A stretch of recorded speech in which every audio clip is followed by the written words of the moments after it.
Hello friends, मैं हूं पलक। आज हम बात करते हैं कि हमारा बुढ़ापा कैसा होगा। वृद्धावस्था यानी जीवन का आखिरी पड़ाव वो समय है जब हम तन मन धन सब तरह से दूसरों पर निर्भर हो जाते हैं। पूरी ज़िंदगी शेर की तरह राज करने वालों को भी दूसरों का मोहताज कर देता है ये उम्र का ठहराव।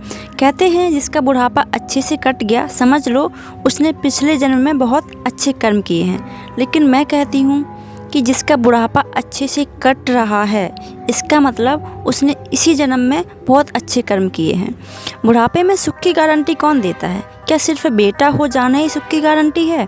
यानी जिससे बेटा नहीं हुआ उसका बुढ़ापा बड़ा दयनीय होगा। कुछ ऐसा ही कहते हैं पुराने समय के लोग, एक बेटा तो होना ही चाहिए।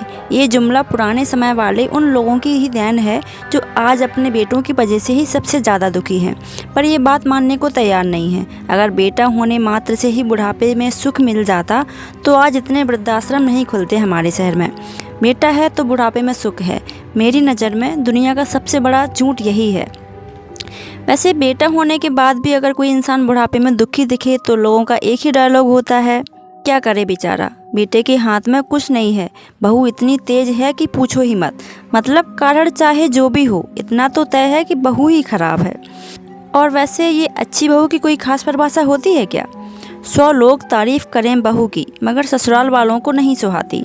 और अगर कोई दूसरा उनके सामने उनकी बहू की तारीफ़ करना भी चाहे तो उनको 10 बातें और सुना देंगे। बहू की 100 अच्छाइयों पर उसकी एक छोटी सी कमी भी भारी पड़ती है। मतलब 100 अच्छाई होने के बाद भी बहू बुरी ही रही लोगों की नज़रों में। यानी बेटा होने के बाद भी इंसान का बुढ़ापा दुख में ही बीतेगा। कुछ लोगों का मानना होता है कि अगर बुढ़ापे में धन दौलत पास में हो तो पराए भी अपने बनकर सेवा करते हैं। यानी बहू बेटा तो छोड़ो, पड़ोसी भी आपकी दौलत की चाह में सेवा की कोई कमी नहीं रहने देंगी। क्या सच में ऐसा होता है?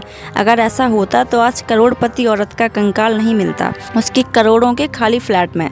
धन दौलत को बुढ़ापे में सुख की गारंटी मानने वाले लोगों की बोलती बंद करने के लिए सिर्फ ये उदाहरण काफ़ी है।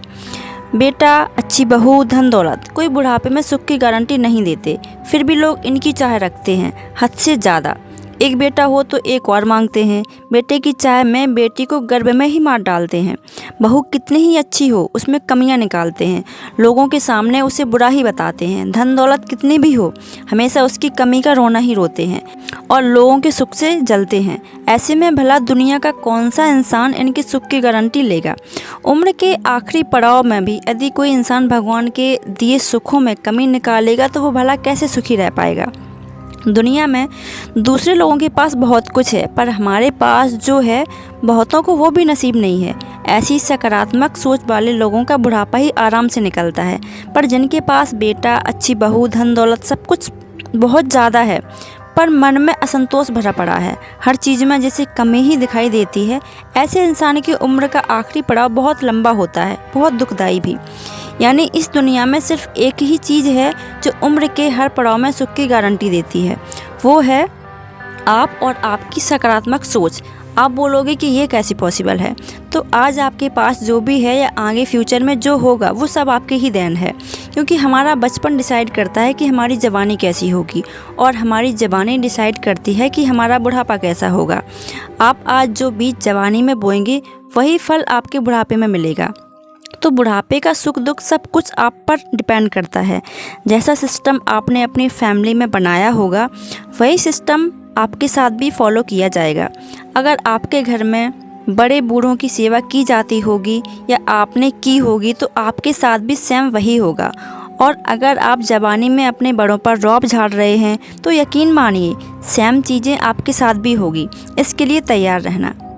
आपके पास खेती रूपी जवानी है और बीज रूपी कर्म है और फसल रूपी बुढ़ापा है। तो आप डिसाइड करिए कि फसल कैसी चाहिए, वैसा ही रिजल्ट बुढ़ापे में मिलेगा। प्यार, इज्जत, सेवा ये सब दोगे तो यही दुगना लौटकर आपके पास वापस आएगा। और नफरत, तिरस्कार, अपमान अगर ये आप दोगे तो ये भी दुगना लौटकर आपके पास आएगा। दोस्त, प्रकृति का नियम है हर चीज़ दुगनी करके आपको लौटाना। तो आई होप आपको मेरा वीडियो पसंद आया होगा। अगर वीडियो पसंद आया हो तो वीडियो को लाइक कीजिए, चैनल को सब्सक्राइब कीजिए, लोगों के साथ शेयर कीजिए। तो चलिए मिलते हैं अगले वीडियो में, तब तक के लिए धन्यवाद।